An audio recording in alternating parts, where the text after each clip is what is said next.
MCU की most supernatural horror साथ ही super hero पर based series Agatha all along के फर्स्ट 2 एपिसोड रिलीज हो चुके हैं, जो सच में काफी अच्छे भी हैं। देखो, अब ये सीरीज देख रहे हो तो ज्यादा उम्मीद नहीं रखना, बस जैसे चल रही है तो उसको देखकर एंजॉय करो, क्योंकि कुछ ऐसी मूवीज और सीरीज होती हैं जो सच में बहुत ही बढ़िया तभी लगती हैं जब हम बिना उम्मीद लगाए देखते हैं। सो यहाँ पर भी ऐसा ही है। अगर आपने सीक्रेट इन्वेजन की तरह एक्सपेक्टेशन रखी तो फिर शायद आगे कोई एमसीयू की सीरीज आपको अच्छी ना लगे। वेल तो दोस्तों, फाइनली मेरा सेटअप जो बहुत ही खराब हो गया था अब वो सही हो गया है। सो अब कोशिश करेंगे कि आने वाली मूवीज और सीरीज पर हम बात करेंगे, चाहे फिर किसी भी इंडस्ट्री की हो। सो चैनल पर अभी तक नए हो या फिर चैनल सब्सक्राइब नहीं किया तो प्लीज चैनल को सब्सक्राइब करें और इस वीडियो को लास्ट तक जरूर देखें। तो इस सीरीज के 2 एपिसोड को एक्सप्लेन करते हैं। तो शुरू में देखते हैं कि अगाथा एक पुलिस डिटेक्टिव है और उसी शहर में जिसमें वांडा ने अपनी पावर्स से रियलिटी को चेंज कर दिया था और उसे अपनी एक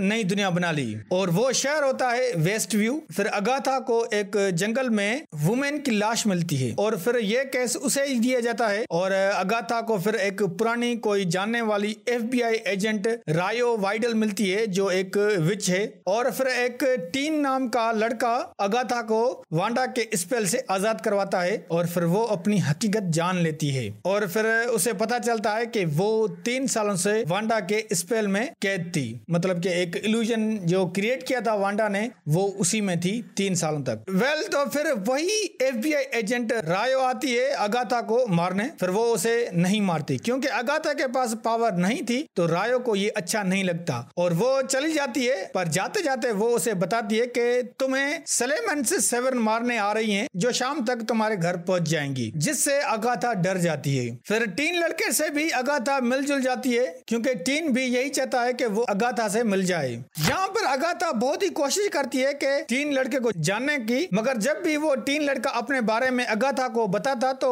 अगाथा को कुछ भी सुनाई नहीं देता, और जब वो अपना नाम बताता तो उसका मुंह बंद हो जाता है। फिर अगाथा अपनी पावर्स पाने के लिए विचेस रोड पर जाने को रेडी होती है और यहाँ पर अगाथा का साथ देता है टीन लड़का। देन फिर अगाथा एक अपनी टीम बनाती है जिसमें कुछ विचेस होती है जिनके पास पावर्स नहीं होती, और वो भी किसी न किसी तरह अपनी पावर्स वापस लेना चाहती हैं, और अगाथा उनको ये बात बताती है तो वो भी राजी हो जाती हैं इस विचेस रोड पर जाने के लिए। फिर सारी विचेस इकट्ठा होती हैं अगाथा के घर और वो गाना गाती हैं जिससे विचेस रोड का डोर खुल जाता है और वो सभी उसी रास्ते पर चल पड़ती हैं, और साथ ही टीन लड़का भी। तो दोनों एपिसोड में कहानी यही है, बट इन दोनों एपिसोड में काफी डिटेलिंग हमें मिली है। चलो वो मैं आपको बताता हूँ। पहला, अगाथा 3 सालों से वांडा के स्पेल में कैद थी और ये सब लोग जानते थे जस्ट अगाथा को छोड़कर, क्योंकि शायद वांडा ने ही अगाथा के लिए ये काम किया था। मतलब कि अगाथा एक इल्यूजन में ही लाइफ जी रही थी, वो कोई रियल नहीं था।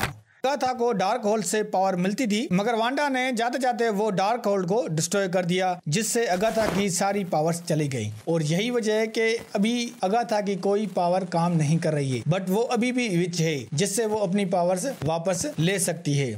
थर्ड है ये द सुलेमंस 7 जो अगाथा को मारने चली हैं। अगर आपने इस सीरीज के दोनों ये एपिसोड देखे होंगे तो आपको ये कौवा दिखा होगा या फिर ये चूहा, और 3 लड़के को एक फॉक्स दिखता है। तो ये सारे एनिमल द सुलेमंस 7 हैं, क्योंकि द सुलेमंस 7 का जो ग्रुप है वो एनिमल में ट्रांसफर कर सकते हैं, और ये चीज कॉमिक से ली गई है। फोर्थ है ये द विचेस रोड। अब हमें जस्ट ये बताया गया है कि ये विचेस रोड बहुत ही ज्यादा डेंजरस है और कोई अकेले जा नहीं सकता। अगाथा ने बाकी 4 विचेस को पावर का लालच देकर इस रास्ते पर चलने को राजी कर दिया है, और ये 3 लड़का भी इसी रास्ते पर जाना चाहता है। अब वो क्यों जाना चाहता है ये एक मिस्ट्री है, बट मेन बात के जो भी इस द विचेस रोड को क्रॉस करेगा उसको अपनी सारी पावर्स मिलेंगी, और ये सच भी है। और हो सकता है कि शायद कोई नई पावर्स भी मिले या फिर अपनी कोई मुराद हो वो भी पूरी कर सकता है। वेल तो ये आने वाले एपिसोड में शायद पता चली जाए। 5वां है ये टीन लड़का। देखो, ये अगाथा के साथ क्यों है पता नहीं, पर अगाथा जब भी इसके बारे में जानना चाहती है तो वो जब बताता है तो अगाथा को कुछ सुनाई नहीं देता। तो ये ऐसा हो सकता है कि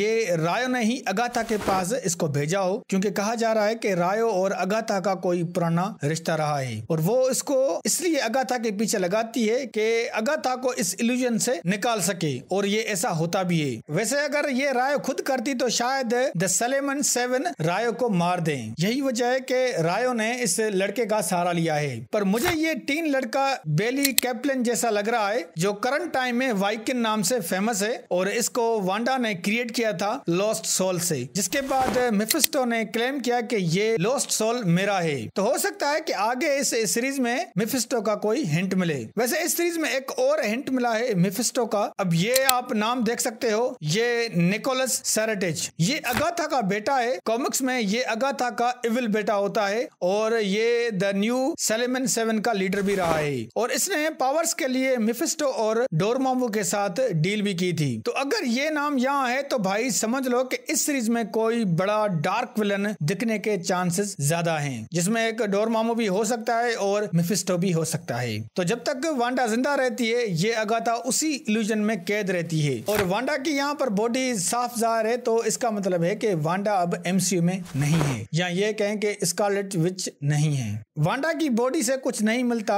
जस्ट ये लाइब्रेरी रसीद मिलती है और जब अगाथा उसको लेकर लाइब्रेरी आती है तो पता चलता है कि वो 3 साल पुरानी है और जो बुक उस लाइब्रेरी से लिया गया था एक्चुअली वो चोरी हुआ था। तो असल में वो बुक डार्क होल्ड था और जब अगाथा उसी सेक्शन में जाती है जहां से वो बुक लिया था तो वो पूरा जला हुआ था, मतलब कि वहां डार्क होल्ड की दूसरी भी कॉपीज थी और जो वांडा के पास डार्क होल्ड था उसको तो उसने जला दिया और साथ ही दूसरी जितनी भी कॉपीज थी उसको भी जला दिया। या फिर हम ये कह सकते हैं कि वांडा जब ये डार्क होल्ड की बुक चोरी कर लेती है तो बाकी जितनी भी वहाँ बुक्स थी उनको जला दिया। बट जो भी यहाँ पर वांडा ने कोई सिंगल कॉपी नहीं छोड़ी डार्क होल्ड की और इसका रीजन ये था कि ताकि कोई दूसरा उसको पढ़कर करप्ट ना बन जाए। तो मेन डिटेल तो यही देखने को मिली है अभी तक इन 2 एपिसोड में। वैसे और भी है बट वो शायद आपने भी नोट की होंगी। वैसे ये सीरीज मुझे जस्ट अच्छी लगी, बट यहाँ पर जो LGBTQ को बहुत ही ज्यादा यहाँ शो किया गया है और उनको सपोर्ट किया गया है, ये बहुत ही गलत है और इस पर MCU को बहुत सारी क्रिटिसाइज की गई है और इस शो को भी